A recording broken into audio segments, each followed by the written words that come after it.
For the past 3 years, I have been trying to convince people who are saying that the education system is broken, that this is actually okay.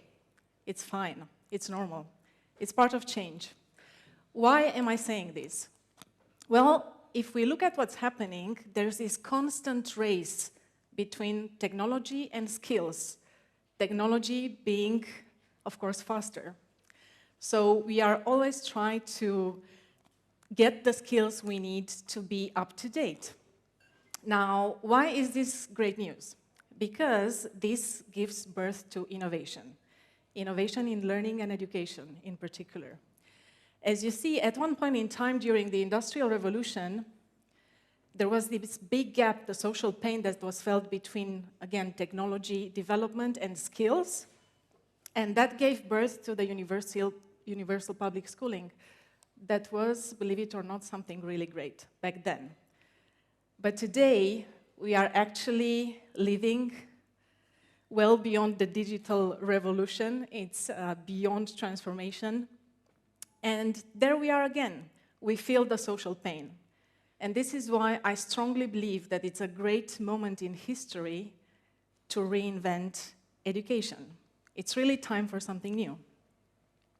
Now, what if we could magically turn learning into a lifelong pursuit and move away from this idea we had that we have to go to school, we have to get diplomas, we have to get a job, we have to get titles, but it's more about living life and learning all the time, being inspired. Now, Einstein said that the only thing that interferes with learning is education. So the more we are able to move away and to challenge, again, the framework, the system, the better things will get. When we are talking about 21st century learning and education, I personally like very much the framework that has been created by the Center for Curriculum Redesign. It's important to look at 3 pillars. On one hand, we have knowledge. This is basically what we know and what we understand. Historically, we've learned mathematics, we've learned how to write. Now, recently, we learn new topics, entrepreneurship, for example. Then the second pillar is skills. This is basically how we use what we know.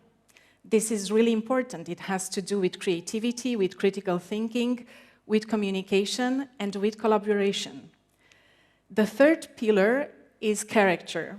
Very important, because this is how we behave and how we engage with the world around us. It has to do with mindfulness and courage, resilience, and ethics. And we need to stop looking at these pillars in separation. And not only that, we need to wrap them in a bigger picture of meta-learning. And this has to do with how we reflect and how we adapt to change. This is metacognition. This is the growth mindset. So the question I am very passionately looking into for quite some time is, again, how can we transform everyday places in learning opportunities? If this is what we need to learn, how do we do that? Of course, it has to do with spaces.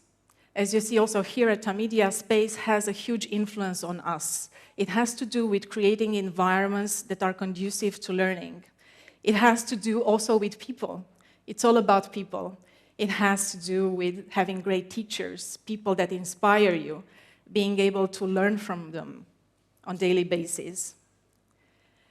But you will be surprised. Actually, the biggest part of the work of transforming learning everyday places into opportunities starts inside of us. And because I wanted to make sure that you're not falling asleep, I put a number there to impress you, 99%. So I hope I got your attention. But this is only to say that actually it starts inside. And this is something that I was personally very surprised by.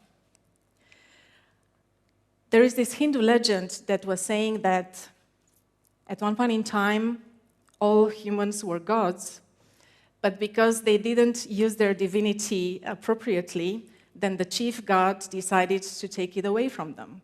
And then he was pondering where to hide it. Should he hide the divinity on top of a mountain, at the bottom of the sea, so that humans wouldn't find it? And in the end, after long reflection, he thought, you know what? I'm actually going to hide it inside of them, because this is surely the place where they will not going to look for it. And this is again to say that we need to start the work inside. And there's quite a lot of magic waiting for us in there. It starts with mindsets. It starts with opening your heart and your mind, embracing the growth mindset. Probably you are familiar with the work of the Stanford professor Carol Dweck. She's talking about growth mindset in the sense that when we start looking at failure as an opportunity to grow, we embrace challenges. We persist in the face of setbacks. We learn from criticism. And we find inspiration in the success of others. If we are stuck in a fixed mindset, telling ourselves, this is how I was born, this is how I was educated, this is the only thing I can ever be, then of course, failure will always limit our abilities. We will avoid challenges, we will give up easily, we will ignore useful feedback because our ego will come first, and we will feel threatened by the success of others.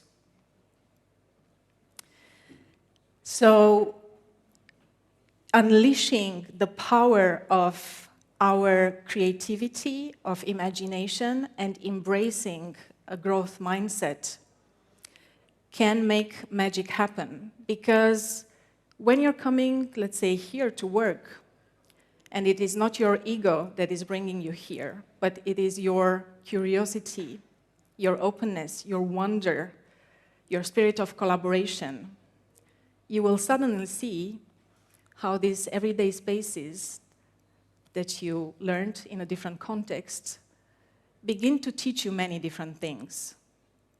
And because you are here with me now, and others are just in the river trying to get away from the heat wave, I wanted to give you a competitive advantage and a bonus because you joined me. And I thought, you know what?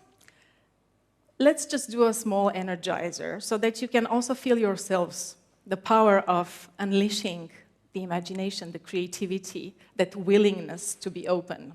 So I'm going to ask you to stand up.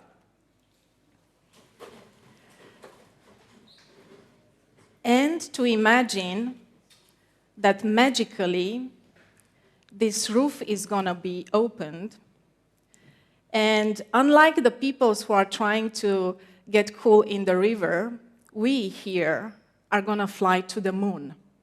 It's cooler, much cooler.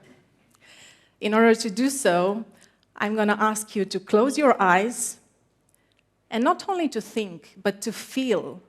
Feel as you're just passing through the atmosphere, how you're cooling, how exciting it is to look at the earth, at the stars, and do and be whatever you want to be. Ready? Close your eyes. 3, 2, 1, go! So we are leaving the Tamedia building, we are leaving Zurich, we are leaving the earth, and we are flying to the moon. And we get to the moon, and we make a round, and we enjoy the view fully. And then we slowly come back. We see again the earth, we see Zurich, and finally, we are back in this room together. And you can open your eyes. Now, may I ask how many of you did fly like Superman or Superwoman? Yes. How many of you built something along the way? Excellent. Great. As you can imagine, please have a seat. When we are doing this type of Energizer with kids, they are just wearing the most amazing costumes and building and putting swimming pools on the moon and doing all sorts of things. And this is just to say that, again, it's in us. And you can have the fanciest office, and you can have the greatest coworkers and the best coffee machine and the most amazing CEO of all times. But if you're not tapping into the potential that is in you, you are going to miss out. With this, I would like to quote again Einstein, who said that logic will always get you from A to B, but imagination will take you everywhere. So please continue imagining everyday spaces as amazing learning opportunities for yourselves. Thank you very much.